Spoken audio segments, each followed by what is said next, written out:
Hi friends, welcome back to honey Anu kitchen. ఇవాళ మన వీడియోలో కృష్ణాష్టమి స్పెషల్ అటుకుల సగ్గుబియ్యం పాయసం అండి. అటుకులతోటి చేసే ప్రసాదాలంటే శ్రీకృష్ణునికి చాలా చాలా ఇష్టం. ఈ అటుకులతోటి ఒక పాయసమే కాదండి, పొంగల్ చేసేసుకోవచ్చు, పులిహోర కూడా చేసేసుకోవచ్చు అండి. టేస్ట్ మాత్రం చాలా అంటే చాలా రుచిగా ఉంటుంది. లేట్ చేయకుండా ఈ అటుకుల సగ్గుబియ్యం పాయసం ఏ విధంగా తయారు చేయాలో చూసిద్దాం. ముందుగా పావు కప్పు సగ్గుబియ్యం తీసుకొని శుభ్రంగా కడిగి నానబెట్టేసుకోండి. ఒక కప్పు దొడ్డు అటుకులు తీసుకోండి. పల్చటి అయితే మెత్తగా పౌడర్ లాగా అవుతుంది కదా, దొడ్డు అటుకులు తీసుకోండి. స్టవ్ పైన ఒక కడాయి పెట్టేసుకొని అందులో ఒక 2 టేబుల్ స్పూన్ వరకు నెయ్యి వేసుకొని, నెయ్యి కాగిన తర్వాత మీరు డ్రై ఫ్రూట్స్, మీకు ఏవి నచ్చిన డ్రై ఫ్రూట్స్, బాదం, కాజు, పిస్తా ఏవైనా మీకు నచ్చినవి వేసుకొని కొంచెం కలర్ మారే వరకు ఫ్రై చేసుకోండి.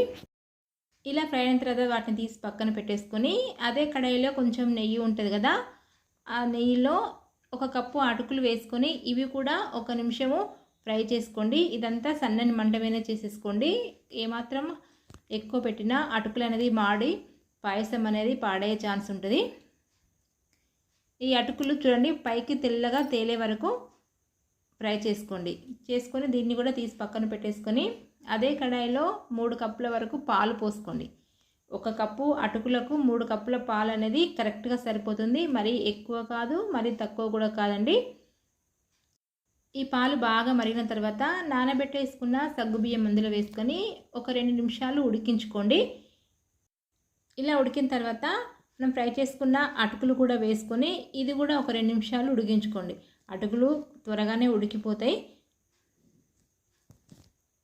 ఇలా 2 నిమిషాలు ఉడికిన తర్వాత 1/2 కప్పు షుగర్ వేసుకోండి. కరెక్ట్గా 1 కప్పు అటుకులకు 1/2 కప్పు షుగర్ సరిపోతుంది. మీరు బెల్లమైనా వాడచ్చు. బెల్లం తీసుకున్నా కూడా 1/2 కప్పు బెల్లం తీసుకుంటే కరెక్ట్గా సరిపోతుంది. తర్వాత ఫ్రై చేసుకున్న డ్రై ఫ్రూట్స్ వేసుకోండి. ఎండు కొబ్బరి కూడా సన్నగా తరిగి ఫ్రై చేసుకొని వేసుకోండి. ఒకవేళ ఇలా కాకుంటే పౌడర్ కూడా దొరుకుతుంది కదా, ఆ పౌడర్ వేసుకున్నా కూడా దీని టేస్ట్ అనేది చాలా అంటే చాలా బాగుంటుందండి. ఇలా ఒక 2 నిమిషాలు ఉడికిన తర్వాత చివరిగా ఒక 1 టేబుల్ స్పూన్ వరకు ఇలాచీ పౌడర్ వేసుకొని స్టవ్ ఆఫ్ చేసేసుకోండి. ముఖ్యంగా ఈ అటుకుల పాయసంలో పెసరపప్పు కూడా నానబెట్టేసుకొని వేసుకోవచ్చు. అలా కూడా చాలా టేస్టీగా ఉంటుంది. మీకు ఒకవేళ అలా నచ్చకుండా, సగ్గుబియ్యం వేయడం కూడా నచ్చకుండా ఓన్లీ మీకు అటుకులతో చేసేసుకున్న దీని టేస్ట్ అనేది చాలా అంటే చాలా రుచిగా ఉంటుందండి.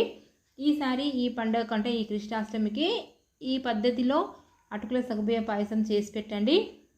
ఆ దేవుని అనుగ్రహాన్ని పొందండి. ఈ వీడియో మీకు ఒకవేళ నచ్చినట్లయితే లైక్ చేయండి, షేర్ చేయండి.